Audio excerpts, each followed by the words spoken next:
Hi, my name is Billy Polson from DIAKADI Fitness Performance Life in San Francisco. Checking back in with Nate Miyaki. We did a blog back in December talking about holiday eating survival and also talked about intermittent feasting. So I wanted to do a little bit of a check back in. Thanks, Nate. What's up, dude? How are you, man? I'm doing great. Doing great. So it's been a couple months since I talked to you. Yep. And when we spoke last, we had talked about a little bit about intermittent feasting. Maybe explain again what the logic is behind that. Yeah, so it was basically an eating pattern that sort of mimics our evolutionary past where, paleo nutrition is popular and paleo nutrition talks about optimizing food choices based on that theory, but intermittent feast basically takes it one step further and say not only did we eat certain foods, but we ate a certain way where we kind of evolved as hunter-gatherers, and we spent most of our existence eating lighter while we're active during the day, and then coming home and having our actually biggest meal at night where we can actually sit down, relax, and digest and enjoy our foods, and how it fits better with most people's social patterns and natural instincts.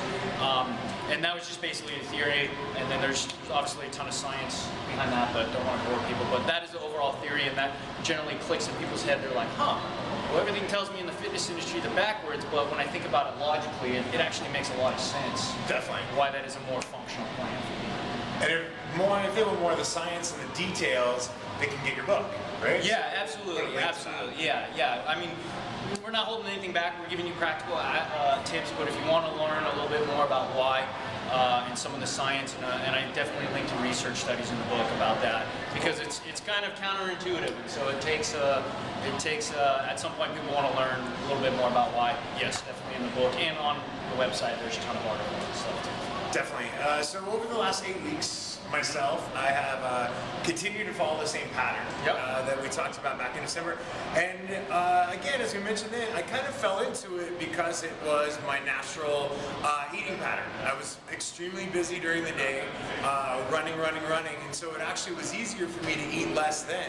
And then at night I would come home, it would be my time to kind of quietly sit, and that's really when I would take in my most calories, the largest amount of my calories. And that naturally has evolved into just my eating routine now.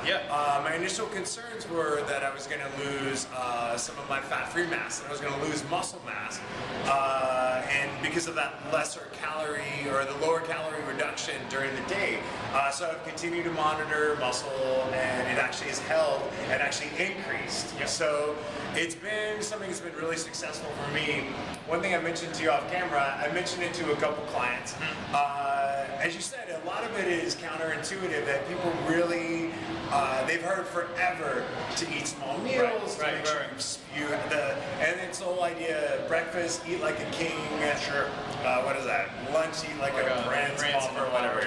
So it's a total reverse It's a total idea. shift, it is a shift. What advice do you have for folks who are just coming into it and they want to try it, they're nervous about trying it, they've tried it for one day and they're starving at night, so they force feed a ton? Like, what advice?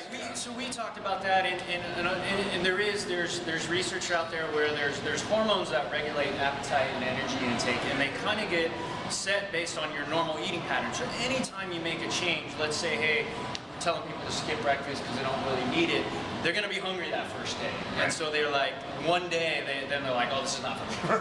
You got to give it some time. My suggestion always when making dietary shifts are to give it at least a week to see how your body adjusts to it and to see how you feel. Normally by like the third or fourth day, people are like, this is awesome. My energy's great, and then I can go home and I really enjoy that big meal. So I always tell people, set a short-term period, but not one day. Like, try it a week, see if it works for you. If not, no big deal, but at least then you'll give it a little bit of time for those hormones that regulate appetite and energy intake to adjust and go from there. Definitely.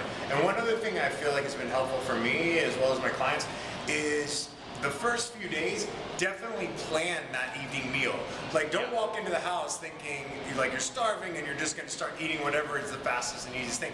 Plan ahead, if you have to cook ahead, whatever you need to do, so that when you walk in, you're ready to eat. So that helps kind of like get into it. And you'll start to do that naturally, but yes, initially in the beginning, if you're not used to eating lighter during the day, you're going to go home and you're going to be like, man, I just got a big meat of pizza and stuff like that. So plan out your meals. You eat a big meal at night, but it's good foods. You'll get used to that, and you'll start to crave that actually. And then what we also talked about is, you know, I'm not rigid on what you do during the day. So some people can't go from lunch to dinner without eating something. And I just the overall theme is to eat lighter, caveman style foods during the day. So hey, if you get in the afternoon, you need something. Instead of reaching for like a crappy protein bar or something like that, eat a handful of nuts, eat a piece of whole fruit, eat a real natural food that carries you through to dinner, and then you'll be less likely to maybe kind of binge on crap in the evening. So there's little modifications that we can make to make it more applicable and make that transition period a little easier for people. And if there's any advice that I can give from myself as well, is to do your best to really listen during the day to your body, for it to tell you when you are hungry. Like the toughest thing for me is that I was expected to eat a lunch and a dinner and a snack, and I had to get out of that habit of just eating because I thought I was supposed to eat. So it was a learning lesson for me to really listen to my body and know when I needed 6 almonds or when I needed an apple or like. Yeah, there's a big difference between real hunger and then also, you know, blood sugar induced hunger and psychological hunger. So meaning that what happens is a lot of times when people eat, you know, maybe they make poor food choices at lunch and they eat a bunch of crappy refined carbs. Well, blood sugar goes up and down, and then you're actually hungry because of a blood sugar induced rebound hypoglycemia hunger.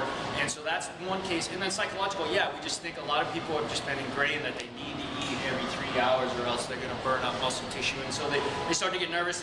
It's more psychology, and they're like, I got to eat and I'm hungry because my body's burning muscle tissue, where physiologically that's just not the case. But there's blood sugar induced hunger, there's psychological hunger, and then there's real hunger. And there's a big difference between those three. So like I said, if you give it a week, most people realize that they're just not that hungry during the day because they're in energy production mode and they're active and they're getting stuff done. You'll find you give it a couple days and you won't be as hungry as you think during the day. Just that first day when your body's used to ingesting a lot of calories during the day. Definitely. All right, thanks. Yeah, no problem. Intermittent feasting. Intermittent There'll be a feasting, link on the blog for you guys for more information and more the full details of how the program works. Thanks. Awesome.